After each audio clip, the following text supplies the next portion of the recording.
2시간 전에 마감한 트레이더가 생생하게 전하는 글로벌 마켓 리뷰 델타1입니다.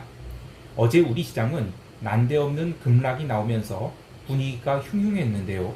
전혀 쫄지 말고 열심히 풋 매도하는 찬스로 삼아야 한다고 이야기를 했었습니다. 해외 시장도 유럽 증시가 제법 밀리긴 했지만 뉴스에 나온 내용과는 좀 많이 다르게 생각되는데요. 게다가 나스닥은 스트레이트 급등을 해서 종가 고가로 마감됐죠. 시장이 겁을 주려 하지만 쫄지 말아야 되는 이유, 델타1과 함께 살펴보시죠. 먼저 아시아 세션 갑니다. 코스피 시장은 개장 전에 미국 선물 시장에서 몇 가지 의미 있는 변화가 있어서 장중 변동성을 보여줄 여지가 있었는데요. CME 선물 시장과 나이맥스 선물 시장에서 한국 시간 7시 땡 치자마자 기름과 구리가 또 폭등을 해서 투자자들을 놀라게 했습니다. 근데 이 부분은 지난주 주말 마감 시황에서 이야기했듯이 아시아 세션 전산장에서 나오는 숏 커버링이라고 봐야 하기 때문에 아시아 세션에서 오르는 기름은 추격 매수하는 게 아니라고 했었습니다. 그런데 이러한 원자재의 숏 커버링에 대해서 오전 블룸버그 뉴스에서는 이게 아시아 세션 초반 주요 지수 급락이 원인이다 라고 얘기했는데 트레이더의 관점에서는 전혀 그렇게 느껴지지 않았어요. 그럼 오늘은 왜 하락을 했을까 요점만 이야기하자면 기관이 중간 이익 실현 때문입니다. 보통 반등장에서 3갭이 나오면 닥치고 역추세란 말이 있죠. 상승장에서도 지수로 3갭이 나오면 상당히 부담스러운데 지금이 반등장이라고 한다면 지난주 금요일 야간 선물 옵션 시장에서 0.9포인트가량 상승 마감한 것이 월요일 반영된다면 세 번째 갭 상승을 맞게 되죠. 그러면 당연히 현물 시장이 됐던 중간 이익 실현을 하고자 하는 욕구가 강해질 겁니다. 게다가 지난주 금요일 파생시장 정규장 마감에서 선물도 마감 동시효과에 갭으로 상승해서 끝났죠. 또 합성 선물도 콜이 고평가되고 풋이 저평가돼서 끝났기 때문에 야간 선물 상승분까지 고려하면 현물은 꽤 큰 갭으로 떠서 출발하게 되니 더욱 매도의 욕구가 생겼던 것입니다. 그렇게 매도하고 잡은 쪽이 많으니까 이 선물 시가도 약했고 또 현물도 위태위태한 상황에서 출발했죠. 개장 후 현물 시장에서 기관들이 닥치고 매도를 하면서 선물 시장에서는 외국인들이 따라서 선물 매도를 패대기 쳐댑니다. 그렇게 30분 만에 외국인들은 선물을 4천억가량 매도를 하고 또 기관들도 초반 30분 동안 그 정도 수준의 현물을 대량으로 매도를 합니다. 하지만 이때 베이시스가 최근 며칠간 대비 조금 나빠졌을 뿐 강력한 백오데이션을 기록하지는 않았어요. 어차피 시장이 조정이 어떤 형태로든 나온 것이 건전한 상승이 밑거름이었기 때문에 이 정도 조정은 조정으로 볼 필요가 없죠. 그렇게 시장이 15분 만에 390선을 깨고 아주 난리도 아니었지만 저는 전혀 쫄지 않고 푼 매도를 외쳤는데 그 이유는 선물 미결 증감이 택도 없이 적었고 또 변동성 상승도 시장이 매도 압력에 비하면 상당히 약하게 올랐기 때문입니다. 사실 선물 시장에서 30분 만에 선물 매도 4천억이면 굉장히 센 강도로 선물 매도를 한 것인데 그에 비하면 하락도 딱 조정이 나올 수 있는 그런 수준까지만 나왔죠. 합리적인 수준이 조정이었습니다. 그래서 이때부터는 선물 매도자들이 초조하게 돼요. 포지션을 더 실어서 확실히 아래로 밀어낼 것인지 아니면 순간적으로 시장이 반전돼서 쳐 물리기 전에 선착순으로 선물 매도를 치워버려야 할지를 고민해야 되니까요. 결국 외국인들은 대량의 선물 매도를 다음 30분 동안 싹 치워버리게 됩니다. 이러면서 지수는 긴 아래꼬리를 달게 되는데 저는 오전 9시 30분과 10시 30분 이렇게 두 구간에 나누어서 풋 매도를 칠 계획이었기 때문에 이 생각보다 풋 매도를 많이 못했어요. 그러니 좀 아쉽긴 한데 어차피 물리면 풋 매도는 370 이하는 아직까지는 오버나잇 각오해도 된다 라고 생각해서 제가 딱 감당할 선까지만 풋 매도를 했습니다. 그런데 개인들도 지난주 금요일에 이어서 오늘도 풋 매도를 쌓았죠. 문제는 이 콜 쪽에는 의미 있는 미결제 약정 증가가 상대적으로 덜하고 풋 쪽에만 미결 증가가 커서 이거 시장이 쉽게 하락하지는 않겠다라는 생각을 해요. 콜 쪽의 미결 증가가 커야만 의미 있는 하락 반전이 나올 수 있는데 그게 아닌 것 같아요. 그래서 저는 아예 지금 시장 참여자들이 콜 쪽은 쳐다보지도 않는 것 같습니다. 개인이 지난 월물에 세게 터지고 또 심기일전하여 덤벼들고 있지만 포지션이 과하면 반드시 털리거나 쫄리거나 할 텐데요. 아침장에서 급락이 나올 때 금요일에 푼 매도를 와장창 해놓은 개인들은 상당히 쫄렸을 것입니다. 그러나 개인들은 2거래일 연속 푼 매도를 쌓았고 또 거래 상대방은 외국인이 되어줬죠. 시장이 상승하면야 문제가 없겠지만 그러지 않는다면 개인들은 델타와 월물 졸아서 이 배가의 리스크에 노출되게 되는데 다행히 미국 시장이 오늘 크게 올라주어서 델타 리스크는 줄어들었고 또 배가도 지금 글로벌 변동성이 감소 추세죠. 그래서 걱정은 좀 덜어졌지만 어제도 EWY나 EWT 같은 이 아시아권 ETF들은 반등이 생각보다 적었어요. 따라서 하루 정도 더 증시 눌림이 나와서 3,000포인트를 다시 깬다고 하면 개인들이 옵션 포지션 스트레스는 더욱 커질 가능성이 있습니다. 다시 현물시장 이야기로 돌아와서 오늘 삼성전자를 외국인들이 700억가량 순매수를 하여 의미 있는 변화를 보여주었지만 기관들은 1,300억가량 삼성전자를 매도했는데 이 프로그램 차익 매도로 나온 매도라기보다는 순수한 매도로 보는 게 맞다고 봅니다. 다만 이 마이크로 테크놀로지 같은 이 방금 마감한 미국 시장에서 초반에 똑같이 2% 넘게 밀렸던 것이 다 만회해서 마감했기 때문에 삼성전자의 기관 매도를 이길 수 있는 그런 외국인들이 매수가 조금 기대되지 않을까 생각합니다. 장 초반이 하락 구간에서만 선물 베이시스가 나빴고 이후로는 0.5포인트에 근접하는 초강세 베이시스를 보였지만 프로그램 매수를 강하게 유발시킬 수 있는 수준은 아니었어요. 또한 초반 하락 때도 선물 미결이 얼마 증가하지 않았는데다 시장이 반등을 하자 선물 미결 제약정이 엄청나게 감소해서 무려 3,700계약이나 감소하게 됩니다. 결국 오늘의 시장 하락은 반등 시에 쉬어가겠다라는 조정이 나왔다고 봐야 되며 건전한 조정이라고 할 수 있겠습니다. 자, 이제 유럽 세션 갈게요.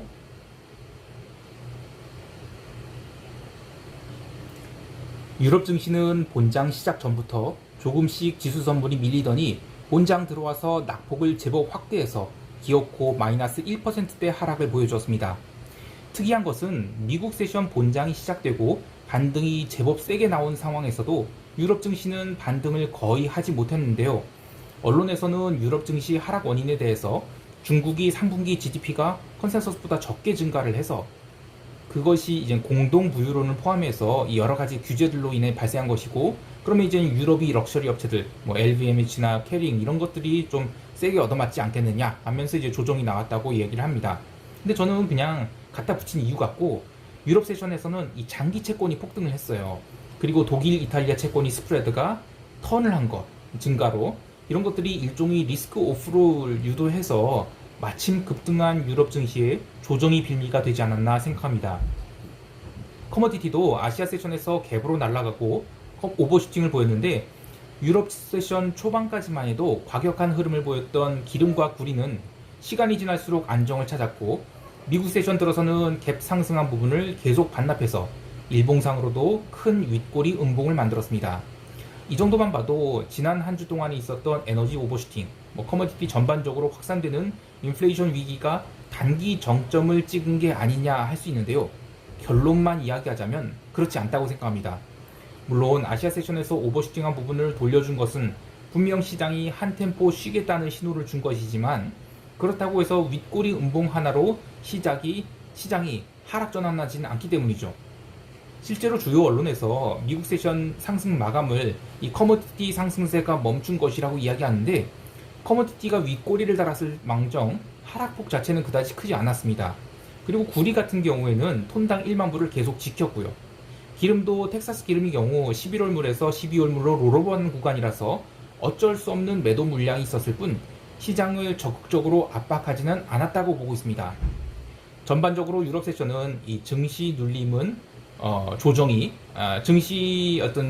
증시는 눌림이 조정이, 그리고 채권 시장은 리스크 오프의 흐름이 있었으나 통화 시장이 움직이진 않았고, 또 천연가스는 지난주 금요일이 조정을 이어나가서 전체 시장 흐름은 그다지 나쁘다라고 볼 수는 없겠습니다.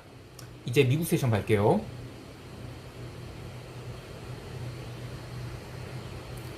미국 지수 선물은 유럽 세션 초반부터 하락이 깊어지면서 미국 세션 본장 시작 전에는 지수 선물들이 마이너스 0.5% 넘게 갭 다운이 나왔는데, 갭 다운이 강하게 나왔음에도 불구하고 변동성은 기대값보다는 적게 상승했고, 변동성 선물 10월물이 이제 내일 모레 만기를 맞는 상황에서 11월물에서는 일시적인 변동성 선물 고평가 현상이 나타나기도 했습니다만 10월물은 그러지 않았죠. 그렇게 되면 이 웬만해서는 또 미국장 하락이 연속적일 수는 없겠다라는 생각을 했는데, 놀랍게도 나스닥은 시초가 부분에서 공방전을 벌이다가 10분도 안 돼서 상승으로 방향성을 잡더니 스트레이트 상승을 시작했습니다. 그래서 역대급으로 깔끔한 상승을 보여줬고요. 이 어느 정도냐면 30분 봉으로 한 번도 이제 음봉 없이 끝까지 상승해서 나스닥은 종가 고가로 마감을 했습니다. 이 전형적인 손절매성 매수가 나오면서 종가 고가가 나왔죠. 그리고 지금 시장이 과연 추가 상승이 가능하냐, 즉 상승 전환이냐, 아니면 여전히 반등장이냐라고 보는 쪽에서는 지금 고민이 굉장히 많을 것입니다. 그래서 오늘 같은 경우에는 나스닥 같은 경우에는 일단은 상승으로 돌려야 되겠다라고 해서 거대한 포지션들이 숏 커버링을 쳤다라고 생각합니다.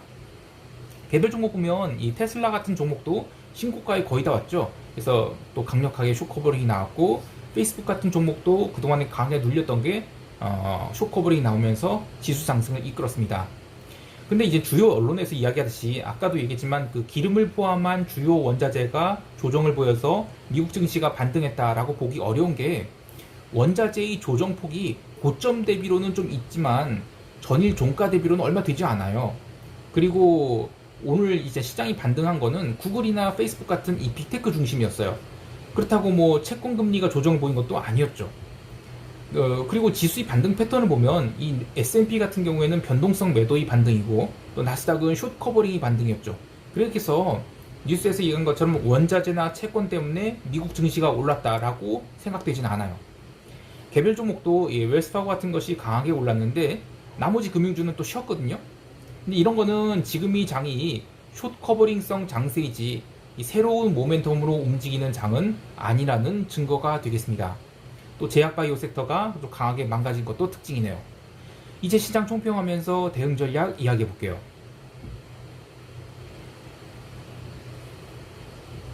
어제 미국 증시가 강한 반등을 한 동안 유럽 증시는 거의 올라오지 못하면서 미국 중심의 반등이 과연 이 길 글로벌 증시로 확산될 것인가에 대한 기대 반 우려 반을 남겨놨는데, 저는 반등은 이어진다고 보고 있어요.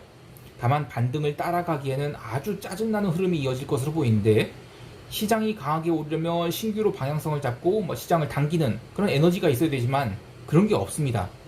이렇게 수동적인 흐름이 이어지는 상황에서는 대충 반등 목표까지만 보고 횡보해버리거나 또는 프리미엄 빼죠.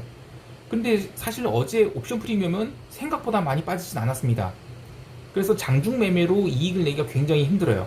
이럴 때는 어떻게 되냐면 롱 포지션을 딱 잡고 심각한 하락을 얻어맞기 전까지는 계속 버티고 밀어야 이익을 낼 수 있어요. 그래서 이럴 때는 시장의 방향성을 목표 가격으로 잡지 말고 변동성을 목표로 하는 게 좋은데요. 그러니까 예를 들면 S&P 지수를 4,400에서 롱을 잡았다 그러면 4,325를 깨기 전까지는 짜잘한 조정들, 그러니까 2%가 안 되는 그런 조정들은 그냥 얻어맞는 거예요, 그냥. 그래서 주구장창 롱을 유지하되 빅스 현물 지수가 15포인트를 깨고 내려갔다.